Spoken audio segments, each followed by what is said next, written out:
Assalamualaikum warahmatullahi wabarakatuh. Halo teman-teman, perkenalkan nama saya Indah Mutiara Sari Lubis. Saya merupakan mahasiswi dari Fakultas Keguruan dan Ilmu Pendidikan Program Studi PGSD. Nah, beradanya saya di sini, saya ingin menjelaskan tentang teori belajar kognitif. Simak videonya ya. Baiklah teman-teman, sebelum kita masuk ke pembahasan sejarah dari teori kognitif, yang pertama, aku akan menjelaskan apa sih teori kognitif itu. Teori kognitif itu sendiri merupakan teori belajar yang lebih mementingkan proses belajar daripada hasil belajarnya.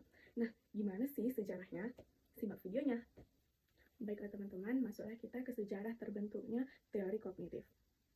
Teori belajar kognitif muncul sebagai respon terhadap pendekatan behaviorisme yang sangat dominan pada awal abad ke-20 nih. Behaviorisme yang dipelopori oleh tokoh seperti John B. Watson dan B.F. Skinner berfokus pada perilaku yang dapat diamati dan diukur, serta mengabaikan proses mental internal seperti pemikiran, perasaan, dan pemahaman. Namun, pada pertengahan abad ke-20, para psikolog mulai menyadari bahwa manusia bukan sekedar mesin reaksi yang hanya merespon rangsangan, tetapi juga memiliki kemampuan berpikir, menganalisis, dan memproses informasi secara aktif. Selanjutnya ada 4 tahapan penting dari perkembangan teori kognitif itu sendiri.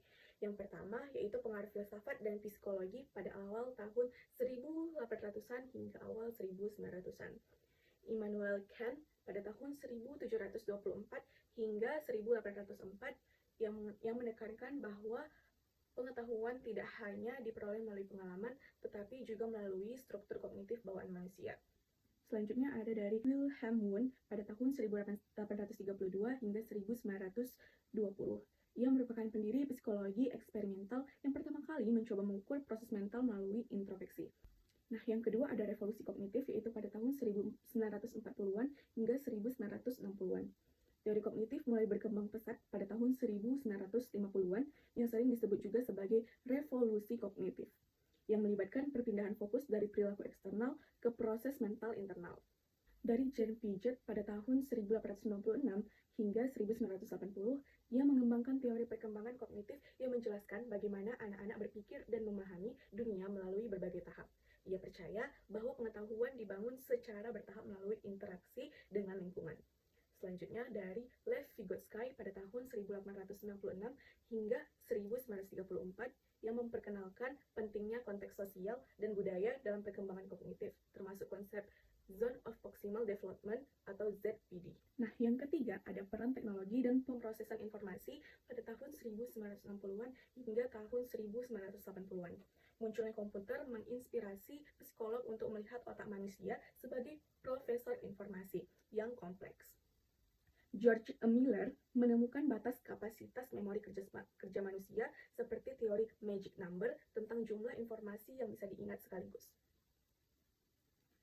Dari Jerome Bernard pada tahun 1915 hingga 2016 memperkenalkan model pembelajaran berbasis penemuan atau discovery learning dan pentingnya konstruksi pengetahuan melalui pengalaman. Nah, yang keempat ada integrasi dengan psikologi dan pendidikan, yaitu pada tahun 1980-an hingga sekarang. Teori kognitif terus berkembang dengan integrasi berbagai disiplin ilmu seperti neuroscience, linguistik, dan psikologi sosial. Albert Bandura pada tahun 1925 hingga 2021 menambahkan elemen observasi dan peniruan ke dalam teori kognitif dengan konsep social learning theory yang menekankan pentingnya model sosial dalam belajar. Nah teman-teman, setelah tadi membahas tentang peran penting dalam perkembangan teori kognitif, masuklah kita pada jenis-jenis teori kognitif.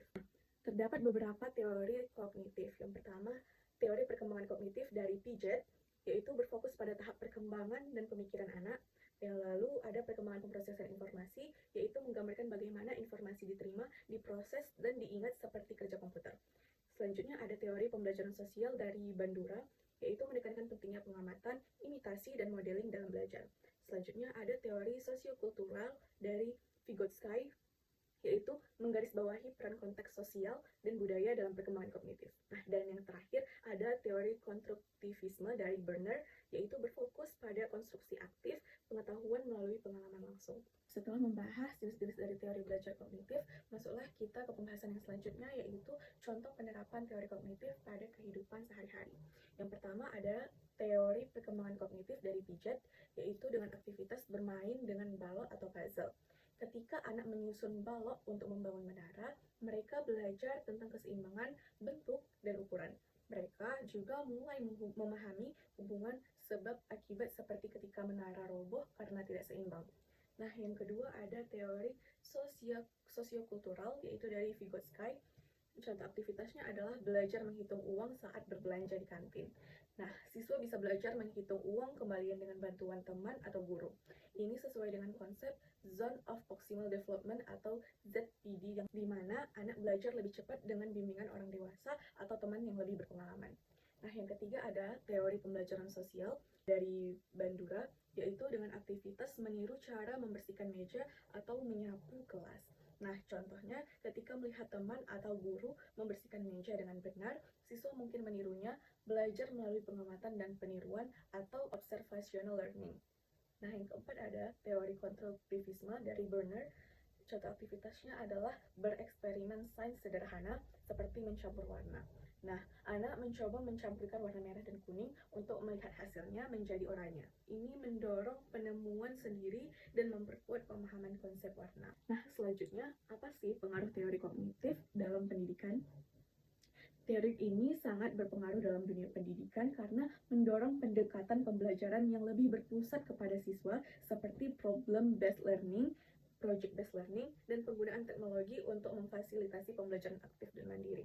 Nah, demikianlah hasil dari pembahasan kita tentang apa sih itu teori belajar kognitif, sejarah, tokoh-tokoh, serta jenis-jenis hingga contoh penerapannya di kehidupan sehari-hari. Kesimpulan yang bisa kita ambil dari pembahasan kali ini adalah teori belajar kognitif adalah pendekatan dalam psikologi pendidikan yang menekankan pentingnya proses mental dalam memahami, menyimpan, dan menggunakan informasi. Teori ini muncul sebagai respon terhadap behaviorisme yang hanya berfokus pada perilaku yang dapat diamati.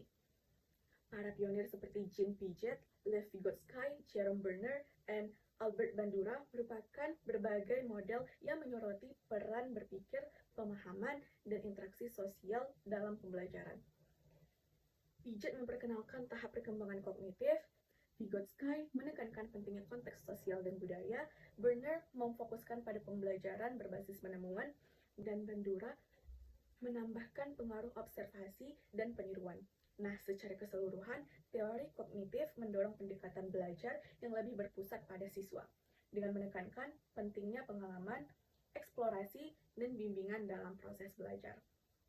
Dalam kehidupan sehari-hari, teori ini bisa diterapkan melalui aktivitas seperti bermain puzzle, berbelanja, atau melakukan eksperimen sederhana yang membantu anak memahami konsep secara lebih mendalam dan bermakna. Dengan memahami cara berpikir, guru dan orang tua dapat menciptakan lingkungan belajar yang lebih mendukung dan efektif. Nah, demikian hasil dari pembahasan kali ini. Sampai berjumpa di video berikutnya. Bye-bye. Wassalamualaikum warahmatullahi wabarakatuh.